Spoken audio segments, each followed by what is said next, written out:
Bonjour Robert Badinter, ancien garde des Sceaux, ancien président du Conseil constitutionnel. Vous publiez Les épines et les roses chez Fayard. C'est un livre qui raconte de 81 à 1986 l'extraordinaire expérience qui a été pour vous la participation au gouvernement, le premier donc de François Mitterrand, et puis les autres aussi d'ailleurs après, où vous allez abolir notamment la peine de mort et faire encore plein d'autres choses.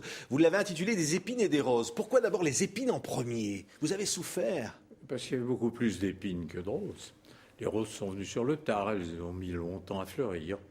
Donc je commence par les épines. Oui, pourquoi? Parce que, alors, l'abolition de la peine de mort, évidemment, François Mitterrand s'était engagé lors d'un débat télévisé d'entre-deux tours, mais finalement, au-delà de cela, vous allez supprimer les tribunaux d'exception, vous allez supprimer les lois contre les homosexuels, vous allez faire un certain nombre de choses très importantes, mais vous n'allez pas être populaire tout de suite. Ah non, j'ai été très impopulaire. Il faut avoir la lucidité de le reconnaître et maintenant le courage de le dire. Très impopulaire pour une raison simple. Il ne faut pas oublier que le matin de l'abolition, un grand journal d'opposition publiait le sondage pour le maintien de la peine de mort, 64%, pour l'abolition, 32%. Et que le fait d'avoir ainsi incarné l'abolition, c'est indiscutablement dû au courage politique de Mitterrand, mais c'est moi qui incarnais le combat contre la peine de mort depuis des années, inévitablement été ressenti par le public. C'est-à-dire que la droite va exploiter évidemment cela, en accusant la gauche d'être incapable au niveau de la sécurité, d'être responsable de tous les maux, et vous allez vous-même en être victime. C'est, rendons témoignage, c'est Alain Perfit, fin politique, revient, je dirais, à l'introduction de la sécurité comme thème principal politique. Jusque-là, ce n'était pas le cas, et surtout pas en ce qui concernait la justice. Personne ne pensait sérieusement qu'avec des lois plus sévères, on arrêterait le délinquant ou le criminel. Vous savez, c'est une absurdité que de penser que le malfrat va vérifier dans le code pénal qu'on n'a pas par hasard augmenté de 2 ans ou de 5 ans la peine qu'il encourt. Donc ça n'était que absurde. De la démagogie? Non, c'est de la finesse politique. Si c'est quelque chose, c'est plus du populisme. Il était allé aux États-Unis, il avait observé la campagne de Reagan. On cherchait comment faire élire Giscard, qui était en difficulté à cette époque-là. Et Reagan avait exploité à fond le thème Law and Order. Et revenu en France, il s'est dit, voilà un très bon thème pour les élections de 81, ça nous avait valu sécurité et liberté. La gauche s'est précipitée au créneau en disant c'est un scandale. Vous allez supprimer évidemment les lois sécurité et liberté très vite. Oui. Mais ce que je veux dire, c'est qu'à ce moment-là, la formidable campagne publicitaire conduite par Perfit avait justement fait naître dans l'esprit du public qu'il fallait des lois plus dures pour lutter contre une délinquance croissante. Et le résultat, évidemment, s'est trouvé dans les esprits. Nous étions à contre-courant. Ça veut dire qu'il y a 30 ans, donc 1981, que finalement la droite, selon vous, exploite ce thème de l'insécurité à des fins électorales. Ça a commencé avec vous? Ça a commencé à cette époque, et ça a commencé avec moi, et c'est indiscutable. C'est un filon, on pourrait penser, sans limite. Pourquoi?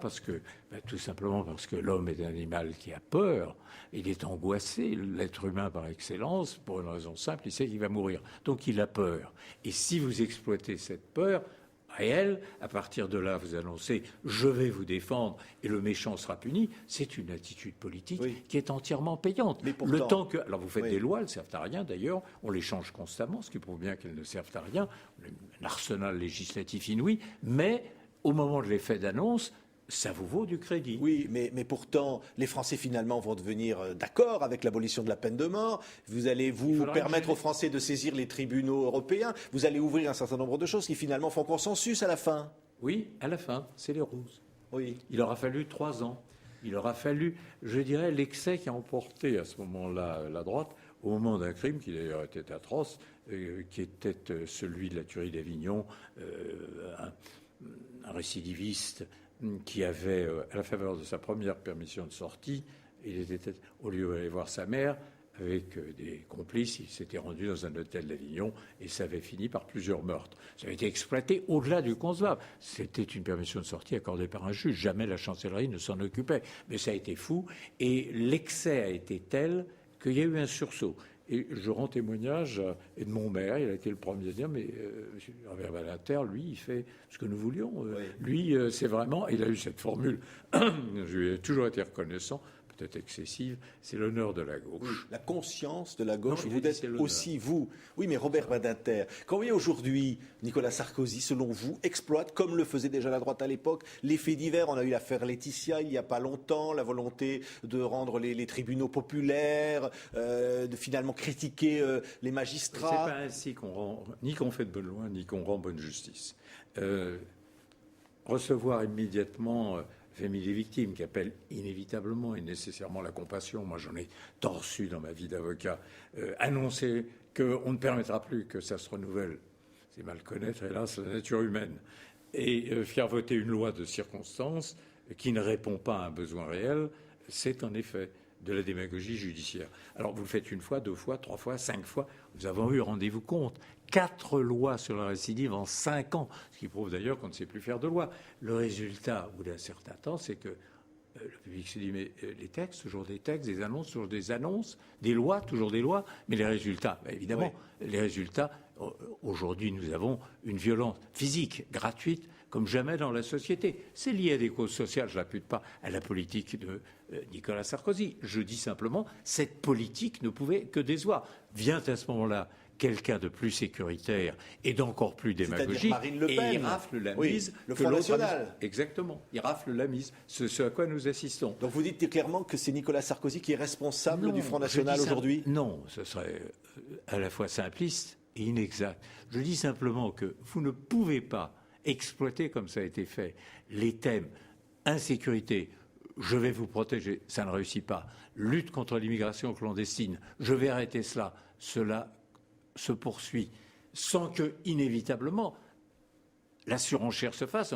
C'est parce qu'on n'en a pas fait assez, et plutôt que d'utiliser la copie, venez à l'original. Et c'est ainsi que l'extrême droite, le Front National, est porté par des années de propagande qui vont dans son sens et qui, au regard des faits, se révèlent impuissantes. Mais encore un mot sur l'actualité. Il faut supprimer le débat sur l'islam, comme le disent certains. Ça vous paraît... Là, je suis extraordinairement critique de cette attitude. Ouais. Je ne supporte pas que, depuis des années, pointant du doigt tel crime ou faisant... on stigmatise une population. Ce sont des citoyens français. On dit, je ne sais pas à partir de quelle statistique, il y a 4-5 millions de musulmans, je ne sais pas comment on les décompte. Mais disons-le simplement, quand on fait un débat sur l'identité nationale, avec en arrière-plan des problèmes comme celui de la burqa, quand on annonce l'islam et la laïcité est un principe fondamental de la République, c'est dans la devise de la République. On ne peut pas ne pas avoir le sentiment que l'on met de côté, qu'on pointe, qu'on stigmatise ceux qui sont membres de la communauté nationale. La République, je le rappellerai toujours, elle est une et indivisible. La République, écoutez, la République, je le rappelle, elle ne connaît que des citoyens sans aucune distinction de sexe, de race, de religion, d'opinion, d'orientation sexuelle. Alors, dès l'instant où vous annoncez laïcité, islam, vous pointez du doigt et vous stigmatisez par voie de conséquence les musulmans. Comment est-ce que nos concitoyens musulmans ne le ressentiraient pas comme une blessure et une exclusion ? Donc, c'est semer les grains de la division, je dirais peut-être plus bien. Merci Robert Badinter. Les épines et les roses, donc votre livre de souvenirs est publié chez Fayard. Merci d'avoir été l'invité de TV5 Monde.